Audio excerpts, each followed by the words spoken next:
돌아온 인플레이션의 시대, 연준과 공급망의 변화를 덕이들과 더 집중적으로 읽어보며 함께 공부해 보았습니다.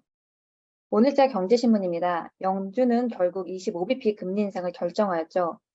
은행위기, 미국의 부채 한도, 그리고 경기 침체 우려까지 모두 알지만 연준이 내린 결정을 보면 역시 인플레이션은 만만치 않은 상대인 것 같습니다.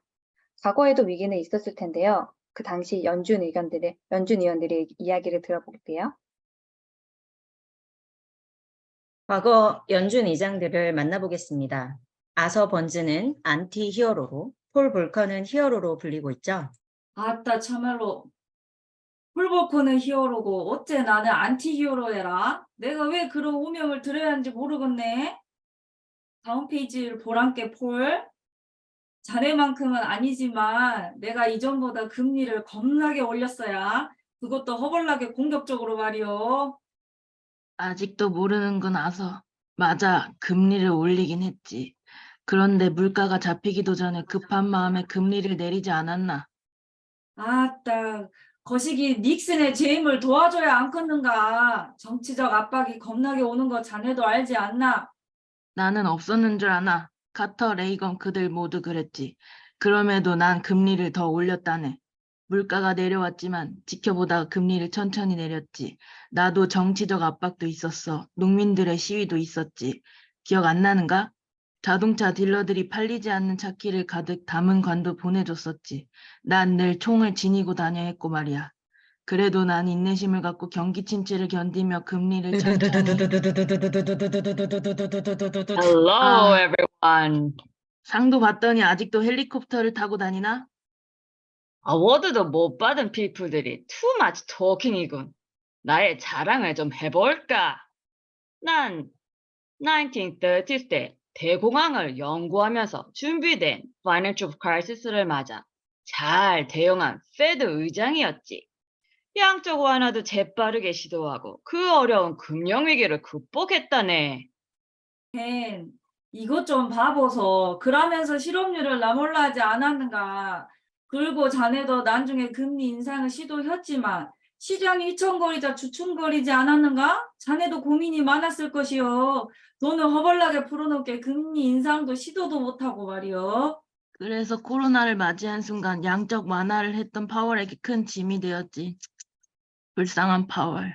연준 의장들은 과거의 연준 의장들의 실수를 반복하지 않으려고 부단히 애를 쓰는 것 같습니다. 그렇다면 지금의 파월은 어떤 실수를 하지 않으려고 노력하는 중일까요? 아니면 그 실수를 반복하고 있는 것일까요? 자, 이제 제롬 파월의 이야기를 들어보겠습니다. 하이 여러분, 나 인플레 파이터 연준 의장 제롬 파월입니다.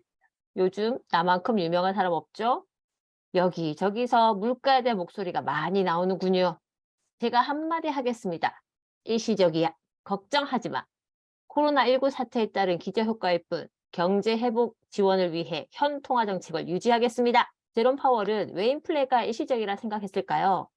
코로나19 확산 뒤 가장 큰 타격을 입은 상품과 서비스 부분에서 급격한 가격 상승이 있었습니다.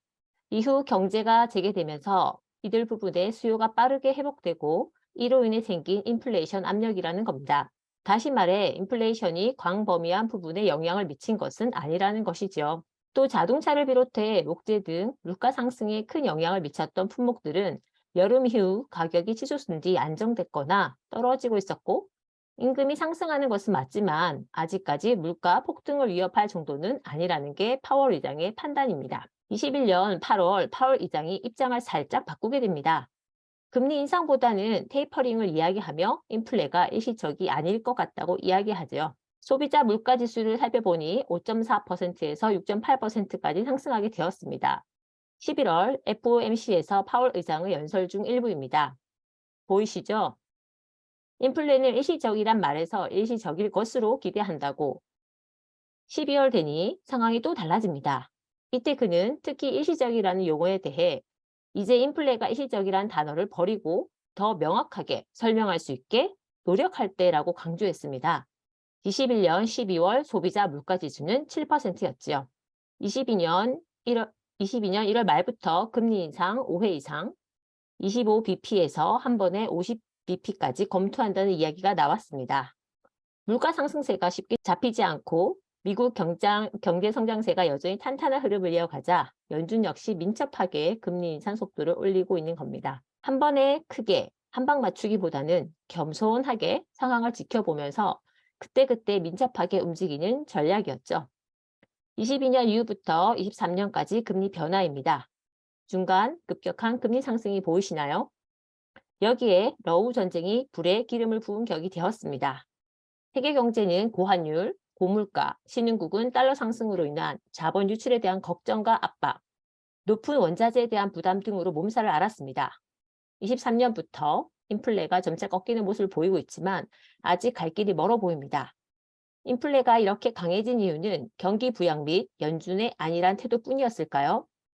임금과 원자재 가격의 상승, 공급망 제한, 폭발적 수요 증가를 따라잡지 못한 기업의 공급 부족 등 여러 상황들과 문제들이 복합적으로 일어난 결과라 생각됩니다.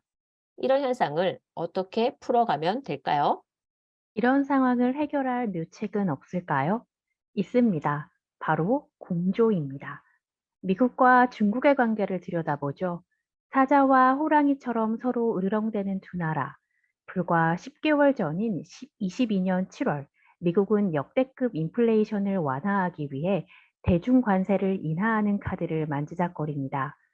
대중관세를 완화하면 미국 내 소비품 가격이 떨어져 실제 물가가 인하되는 효과를 만들어낼 수 있기 때문이죠. 우크라이나와 전쟁 중인 러시아 역시 공조하는 모습을 보였는데요. 왼쪽 그래프인 3년간 세계 밀 가격 추이를 살펴보면 22년 2월 러시아의 침공으로 밀 가격이 수직 상승하는 것을 볼 수 있습니다. 러시아는 세계 밀 수출국 1위, 우크라이나는 6위이기에 그 여파가 컸던 것이죠. 이러한 문제를 해결하기 위해 지난해 7월 UN, 러시아, 우크라이나, 튀르키예 등 세계가 공조하여 한 협정을 체결합니다. 우크라이나의 수출 곡물이 실린 선박의 안전 운송을 러시아가 보장한다는 협정인데요. 이 협정의 이름을 기억하시나요? 흑해 곡물 수출 협정입니다. 협정 이후 밀 가격은 서서히 안정됩니다. 러시아가 식량을 무기화한다는 말 들어보신 적 있죠? 러시아는 120일의 협정 갱신 시기마다 협정을 파기하겠다는 발언을 해 밀시장을 불안하게 합니다. 그렇다면 현재는 어떨까요? 러시아가 협정을 60일만 연장하겠다고 합니다. 밀 가격이 또다시 요동칠 전망을 보이자 이번엔 미국이 나서 러시아에게 당근을 줍니다. JP모건 체이스와 러시아 농업은행인 루스세로크방크 간의 러시아 곡물 수출 지급 결제를 재개한다는 것이죠. 1년 전 서방은 침공에 대응해 러시아 은행을 제재했었죠. 자, 러시아는 미국이 내민 손을 협정 120일 재연장으로 화답해 줄까요? 인플레이션에서 살아남기의 저자 오건영 선생님께서는 어떻게 답하실까요? 책의 일부를 인용해 그 답을 짐작해 보겠습니다. 국제공조는 지금의 어려운 경제 상황에서도 중요한 해법이 되어줄 수 있습니다. 결국에는 공멸의 두려움 앞에서 공생을 위한 솔루션을 찾아왔었던 우리들의 과거를 떠올리면서요. 이처럼 자국의 이익만을 보지 않고 공조를 통해 40년 만에 나타난 인플레이션과의 대결에서 승리할 수 있기를 기대해 봅니다. 지금까지 북덕방의 불독랩을 함께 해주셔서 감사드리옵니다.